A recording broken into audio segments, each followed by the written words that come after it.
Shalom Bapak Ibu Saudaraku. Kita bersyukur kita bertemu di hari keempat di minggu ini. Ini adalah anugerah berkat dari Tuhan untuk saudara dan saya.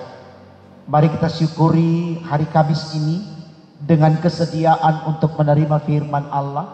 Kita awali dengan doa, mari kita berdoa. Dengan tiada hentinya Tuhan kami datang kepadamu, karena kami percaya dalam Engkau tidak ada yang sia-sia. Engkau selalu menjadi sumber berkat bagi kami.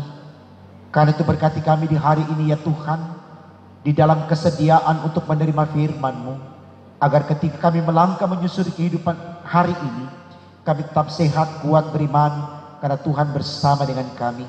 Berfirmanlah ya Bapa di sorga, karena kami sedia mendengarkannya, demi Yesus Tuhan kami, amin.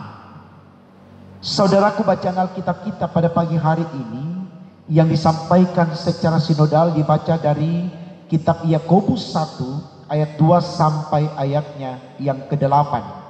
Bagian Alkitab ini dikatakan demikian, iman dan hikmat. Saudara-saudaraku, anggaplah sebagai suatu kebahagiaan apabila kamu jatuh ke dalam berbagai-bagai pencobaan. Sebab kamu tahu bahwa ujian terhadap imanmu itu menghasilkan ketekunan. Dan biarkanlah ketekunan itu memperoleh buah yang matang, supaya kamu menjadi sempurna dan utuh dan tak kekurangan suatu apapun. Tetapi apabila di antara kamu ada yang kekurangan hikmat, hendaklah ia memintakannya kepada Allah, yang memberikan kepada semua orang dengan murah hati dan dengan tidak membangkit-bangkit. Maka hal itu akan diberikan kepadanya. Hendaklah ia memintanya dalam iman, dan sama sekali jangan bimbang. Sebab orang yang bimbang sama dengan gelombang laut yang diombang-ambingkan kian kemari oleh angin.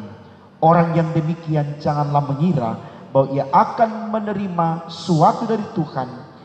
Sebab orang yang mendua hati tidak akan tenang dalam hidupnya. Saudaraku, di awal renungan ini saya mau menyampaikan sedikit bahasa puitis. Semoga berkenan. Mari kita mencoba untuk menjadi seperti ombak, di mana kita tahu ombak itu dia terus bergulung walaupun badai datang menerpa, dia tidak henti bergulung dan terus berputar sampai akhirnya gulungan gelombang itu dari waktu ke waktu sampai juga ke pantai. Dan ketika gelombang yang bergulung itu sampai ke pantai, tentu setiap mata yang memandangnya terkagum-kagum. Wow, indah banget gelombang yang bergulung itu tadi. Ya,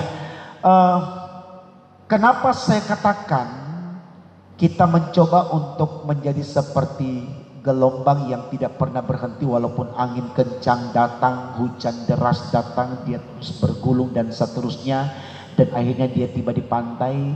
Karena seperti itulah kehidupan kita.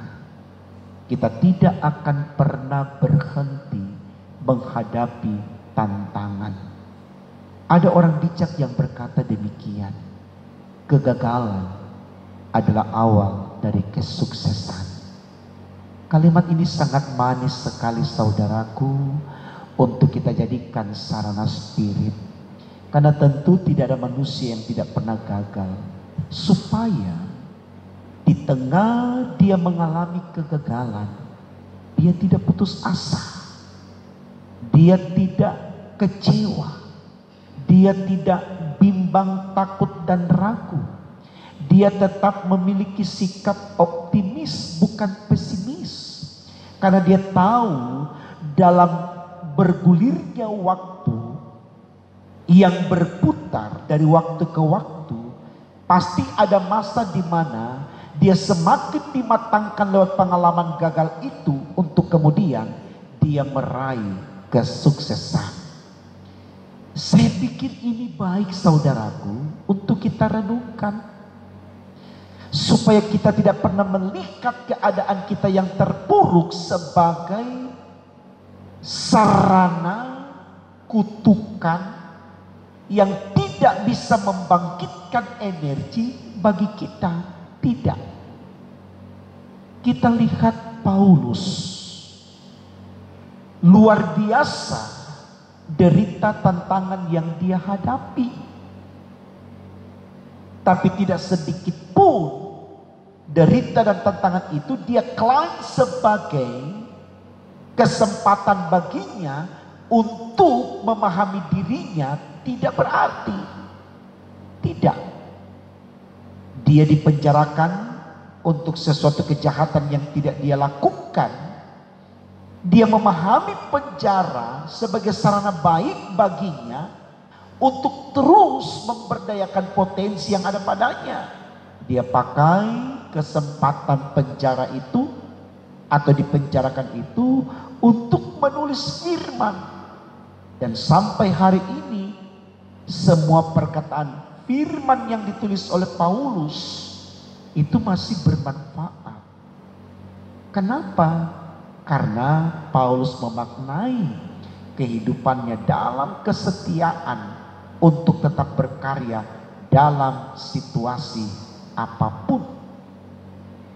Bukankah saudaraku kita selalu berkata bahwa Tuhan kita itu adalah Allah yang Immanuel, Allah yang selalu menyertai. Artinya tidak ada fase di mana kita tidak bersama dengan Allah. Nah, karena itu kita tidak perlu mengecilkan hati kita, menciutkan hati kita hanya sebuah tantangan yang kita hadapi, yang membuat kita gagal, katakan demikian. Tema khotbah kita berkata itu adalah ujian.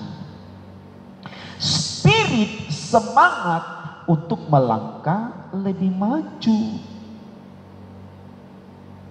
Nah, ini baik saudaraku, kalau kita juga bisa melihat selain apa yang kita baca di kitab Yakobus tadi, kita juga bisa lihat di dalam kitab Roma pasal 5 ayat yang ketiga sampai 5. Dikatakan di sana demikian.